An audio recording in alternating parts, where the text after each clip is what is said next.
Hey, Joel Thiessen here for See, Hear, and Love. We're going to talk about millennials today, learn about some research, and see what this means for your life.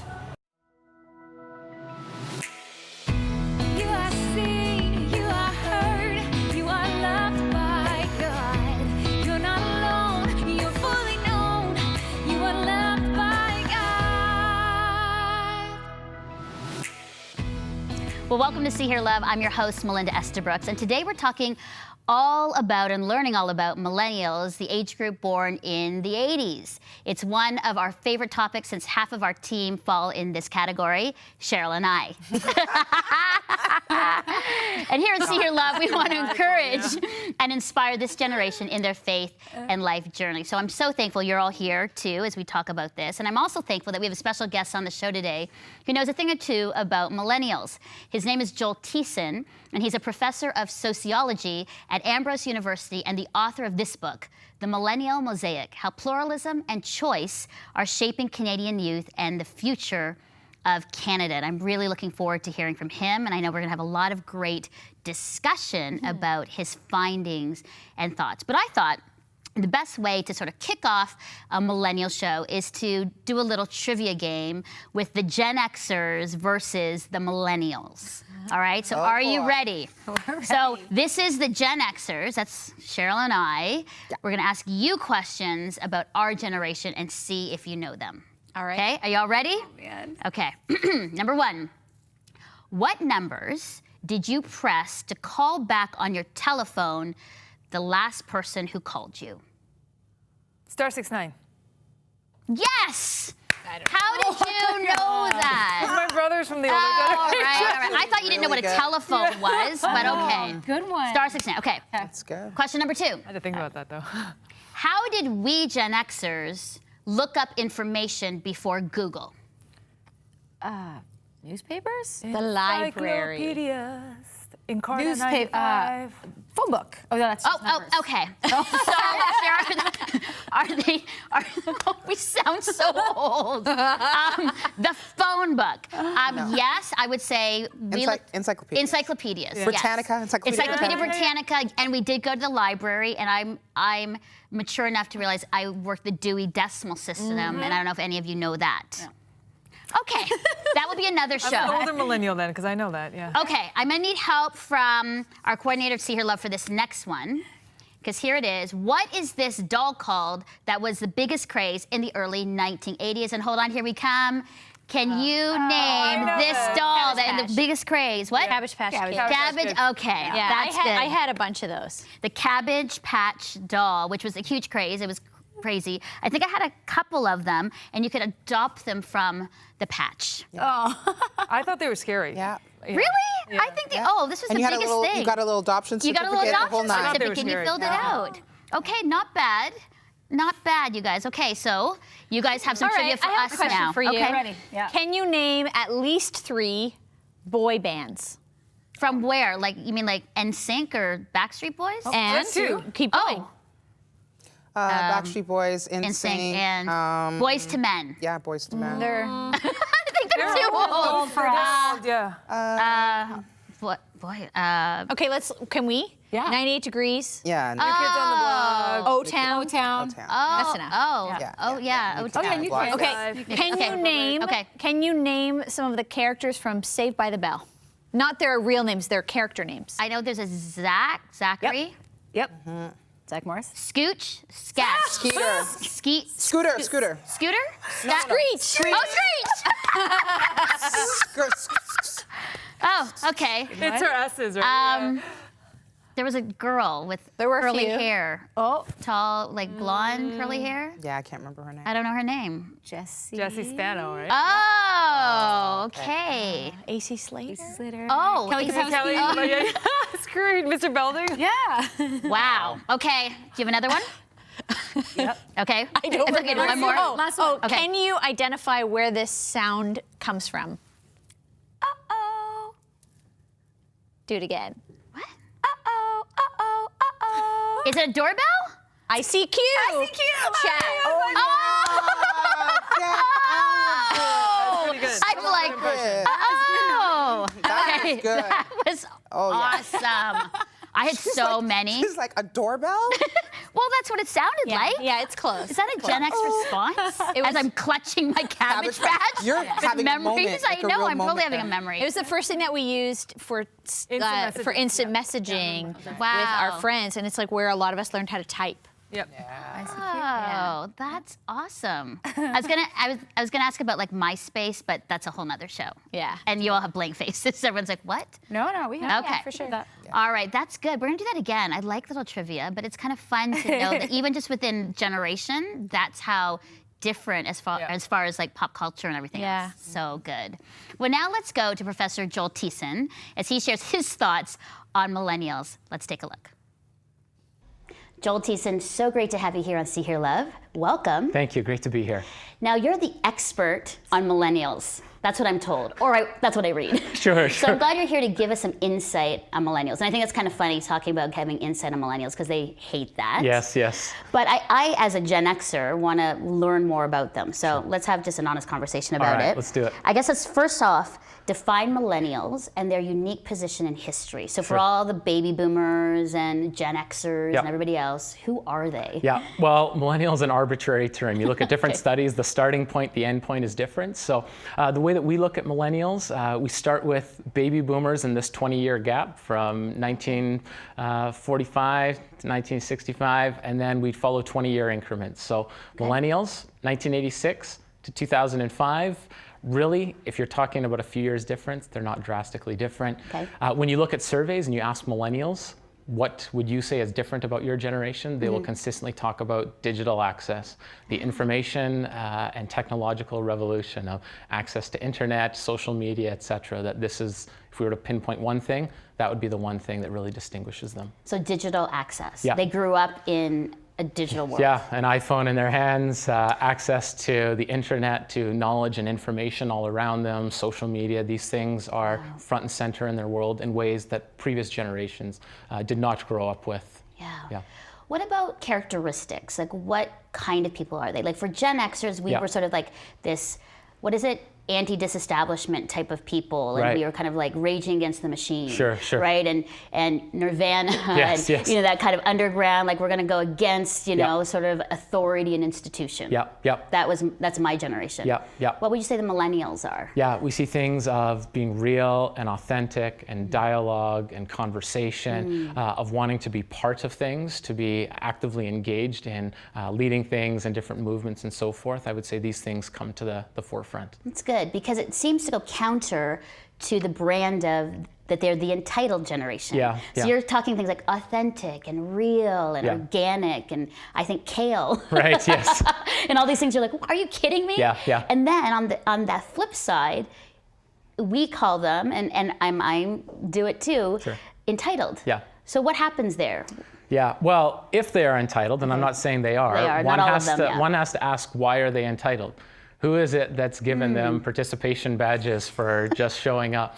Who is it that has made them feel like the most special people in the world, who wants their children to be better than their parents or grandparents? Really, if they're entitled, they have inherited it from the other adult influences around them to no fault of their own.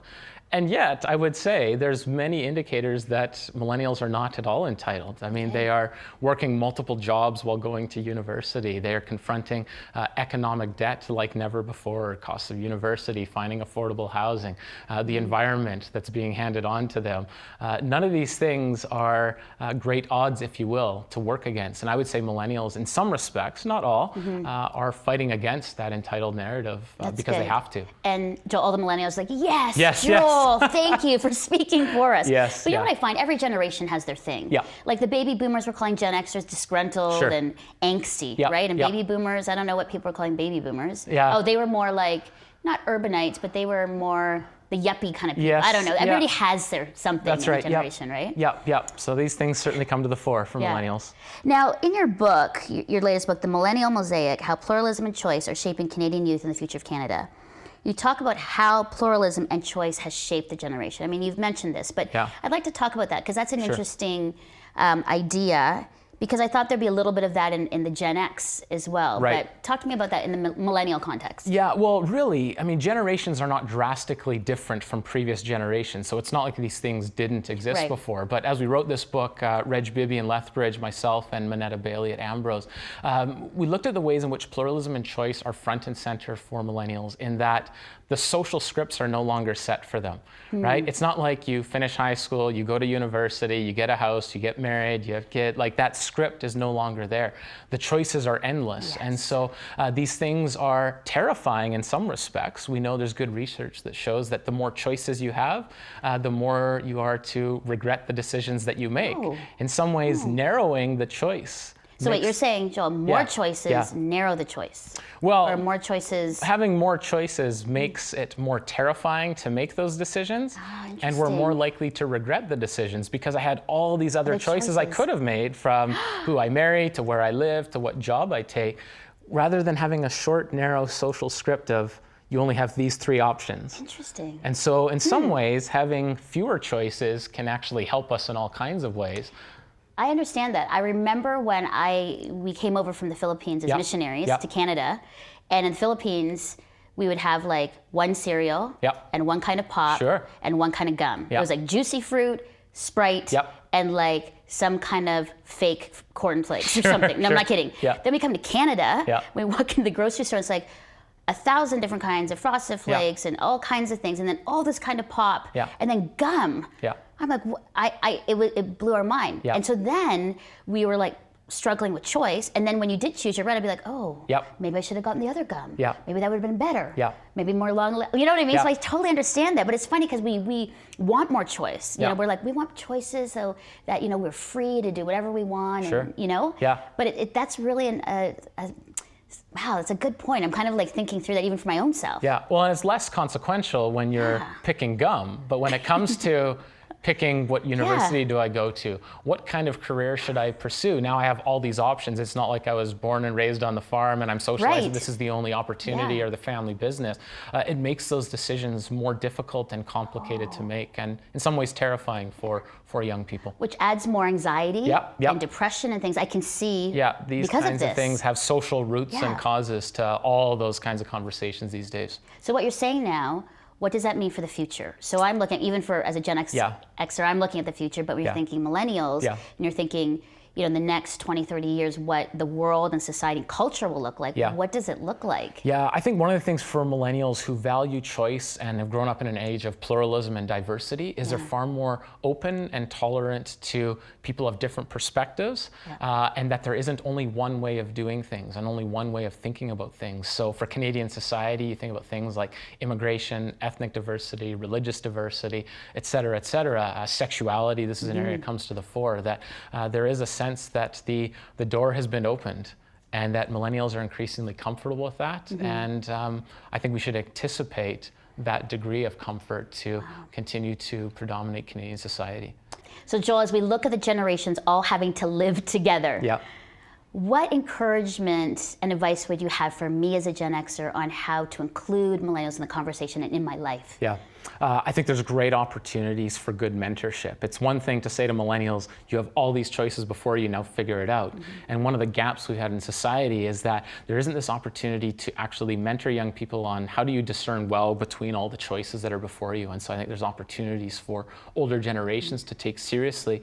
And millennials are clearly telling us they want other adult influences in their life to speak positively. And so there's some great things there. And the second thing I would say is creating leadership opportunities and not holding tightly to the things that older generations have, but to really pass the key and to see this as a mutual opportunity to learn and benefit and grow within the society around us. That's good. And then to millennials who look at us Yes, and yes. say, Yeah. I mean, not all of them, Yes. but sometimes they kind of do their, eye roll. Yeah. What would you say to millennials? Yeah, take heart in the things that you're passionate about.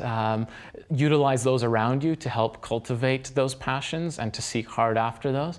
Seek mentors, be intentional to find those who can work with you, and celebrate the good things of the choices that you have, and to see choices as a positive, surrounded in good environments with good people around you who can help you to really live into those passions and dreams that you have. Joel Thiessen, thank you so much for your expertise, your advice and encouragement for us today. Good, thank you, my pleasure. Wow, such great thoughts from Joel Thiessen. Well, let's debrief, because there was a lot of information about millennials. Some of your thoughts. I mean, he starts defining millennials, and then he talks about digital access, the first generation in history to have this much digital access. What are your thoughts about that, and what's the impact been because of that? The term that I've heard is digital natives, because they're just born into it. They're the first generation that has access, but they're born into it. And it's interesting because there's always that overlap. And he actually mentioned in the interview that it depends on who you ask. They have all this access. There was a generation before that is both analog and digital. So it's not like they're... Is that Gen X? Would that be Gen no, X? it's actually, there's a tiny generation that they've called Zennials. Okay. Like it starts with an X and ends with Ennial. And it's about 5 years in between them. And so I take heart in the fact that they're not alone. They're not the standalone generation that's kind of thrown out there in the middle of nowhere. There is always a continuity, but it is a lot of information just thrown at them. Yeah. And you're saying them, like It's you. That's you. It's you, or you don't No, identify? I don't, because Okay. I actually knew some of the answers. That's how I knew Star 69. Yeah, you're right in the middle. Yeah, I was Kind of in the I'm middle in of that, that. yeah. Yeah, I'm in that sandwich place. And I could relate to what Joel was saying, because I am a millennial. So I was like, oh yeah, I do know all those things. I do feel like that. I do see that like that. And yeah, it was really interesting actually to hear him speak on that. Yeah, I mean, a lot of my professional life is spent helping translate a digital world to the church. And it's a great passion for me. So I could nerd out on the stats and the data and the theology of it for a long time. But the big idea is that the world has significantly changed, and it has changed in a way that we grew up in, and it feels very normal to us. Yes.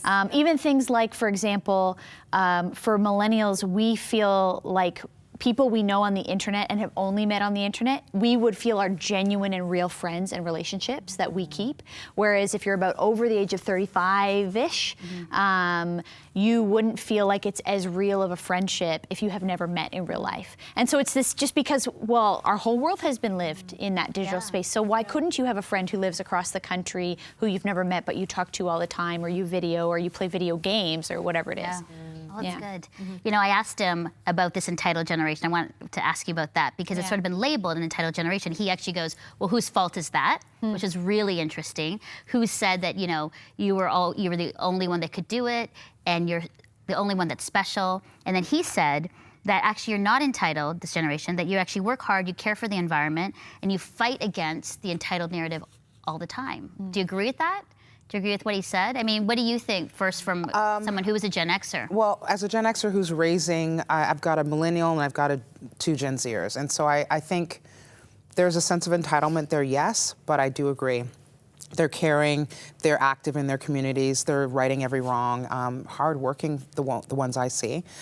So I wonder if they've been labeled unfairly, or is there truth to that? I'd love to hear from these guys on that. I feel like it's a little bit of like unfair labeling as well. Because I don't think, like we're not all entitled. We're also not all compassionate. You know, like there's Lots of people. There's lots of people in this group, and you can't just like lump them all It's a into bit of a one blanket statement, A little isn't it? bit, yeah. I have met entitled millennials, But for sure. But I've also met entitled Gen X. You know, like Yeah, it's you've also met entitled 65-year-olds who are demanding something in the restaurant. So I think don't that know. label might come from the digital age, because when you see all the celebrities out there, I mean, they're by virtue of having all that money and demanding that kind of status, there is a level of entitlement when you're that famous and you have access, and that gets labeled with that generation because that's what people see in all the media outlets and in entertainment and whatnot. So I actually believe, I think it's unfair. I have seen very hardworking young people. Yeah. I asked him, what do Gen Xers, basically me, need to know about millennials? And he said they want good mentorship and they want leadership opportunities. Yep. What do you think about that? Yep. Yep. Yeah, Yep. It's absolutely. like, yep. I mean, the reality is now a lot of millennials are older. Some of us have been in the workforce 10, almost 15 years. A lot of people have families and homes and major responsibilities in that area of their life. And so in every generation, you desire to have an opportunity to lead and make an impact. And it's always tough, I think, for an older generation to let that go for the younger. Yeah. Yeah. Yeah, I think that's good. I mean, as for someone who, and we've mentioned these on shows before about, you know, women who have kind of our responsibility to mentor and to give leadership opportunities to young people. And on the flip side, it's like we've worked so hard to get where we are. So there's always this tension to say, I want to give up my power to allow for the next generation, but man, have I fought hard to get here, and now I have the platform and I want it. And so it was good for me to hear him say that. He said, Melinda, you've got to give up leadership opportunities for younger people. And can I just jump in and say that I find that struggle happens more when it comes to females. Older females struggle in making space. It's something that they have to sort of release and do because they have worked hard and because there's a little bit of this, there's always this thing with women, you know, just naturally. And so this sort of giving way to the next generation is something you have to be very intentional. It's hard to do. Because you're thinking, I struggle to get there. Like you said.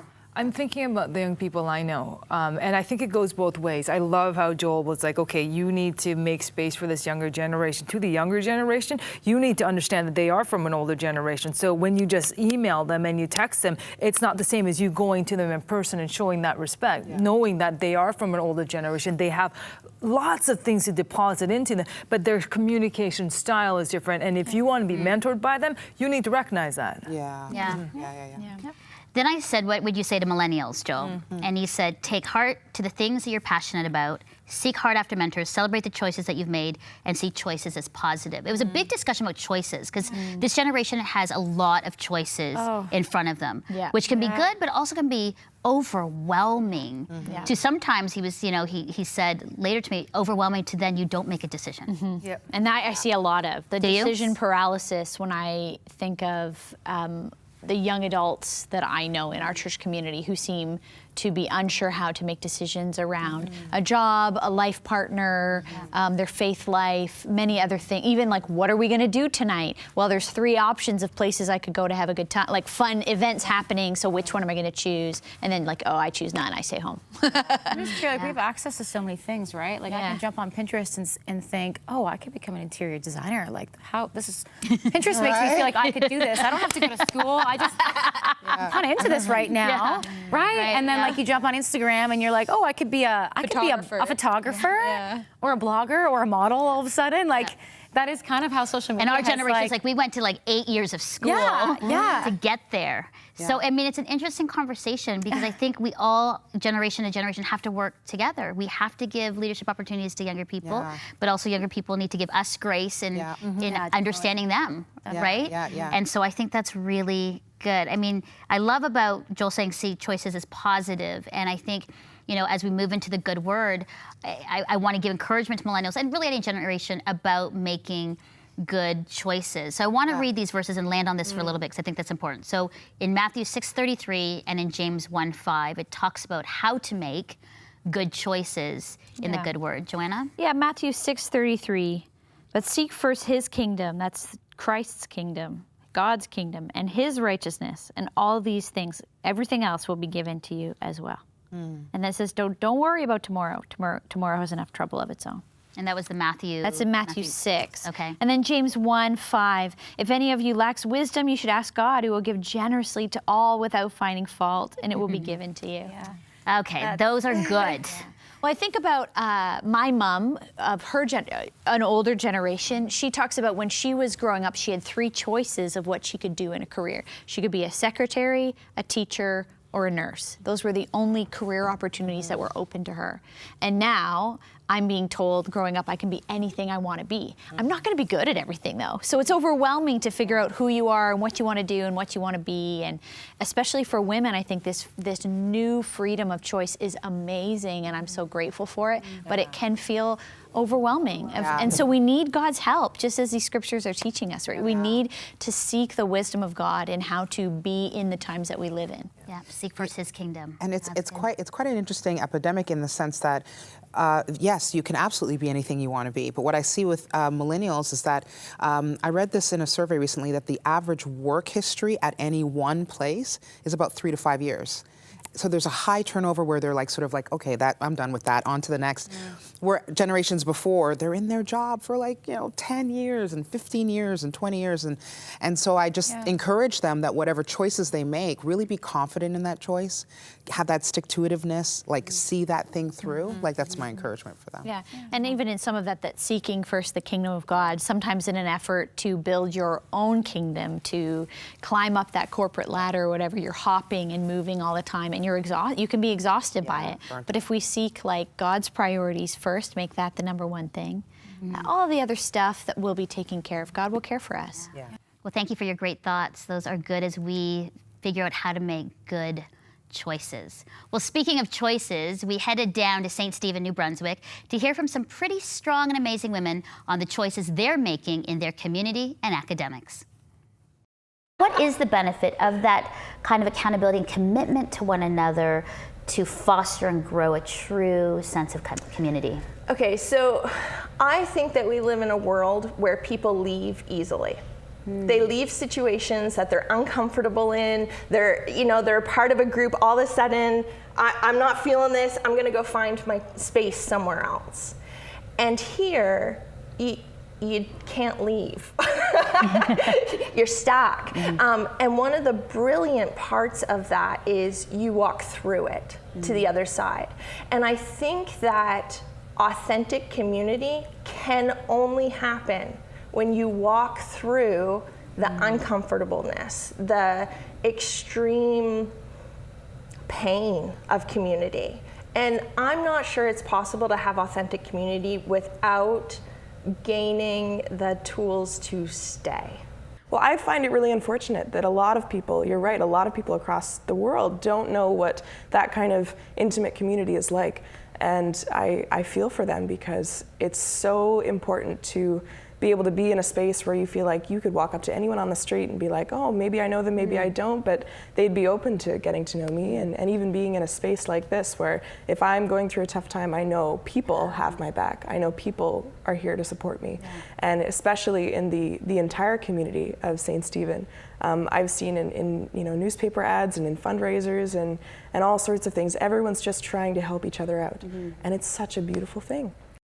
Man, I really love the girlfriends in New Brunswick. They always have such great things to say. All right, quick takeaways on our Millennial Show and choices. Lisa. Well, in line with the two verses that Joanna read, if there ever was a season or a day and age where you have so many choices, you need to be more rooted in the Word for the wisdom. And so you know how to seek God first and make those choices subsequent to your knowledge to God. Yeah, it's good. Yeah, that's kind of what I was going to say. That verse in James 1:5 that says, if you need wisdom, ask the God of wisdom. I've been in that situation where I've felt overwhelmed with options and I didn't know which one to step into. But when you just ask the God of wisdom, like he gives it to you. Yeah, like that. And when you ask, listen. His ways are better, higher, greater, more perfect. Let him lead. Just like we need each other. I hope that out of our conversation about the different generations, we're not so different. All the jokes aside, we need each other. We need the wisdom of each generation. Yeah, thank you. And I love this, we need one another even here on See Hear Love. So thank you so much for your thoughts. Well, as I listened over the show today, there were some key things and takeaways that were mentioned that are for all generations, as Joe, you said. This is what I think. Be passionate, look for and be a mentor, create leadership opportunities for the next generation, fight against the entitled narrative, and seek first God's kingdom. For more information and thoughts about millennials and watching our past shows, go to seehearlove.com. And always remember that you are seen, heard, and deeply loved by God. Bye-bye. Beautiful. Okay, now I need you to read. That was Oh, yes. amazing. We'll keep rolling. Okay. Yeah, we're just going to have you read this. Okay. And I'm looking at the camera? Yeah, okay, so first of all, if you can even memorize it, but it's, you are seen, heard, and deeply loved by God. You're seen, heard, and deeply that's our loved by tagline God. off the show, right? If you can memorize it, then it's better to just look into the camera. Yeah. Can you Yeah, got it? we're good. Okay, in 3, 2. You are seen, heard, and deeply loved by God. That's it. Okay, we're gonna get a quick picture. Awesome. All right.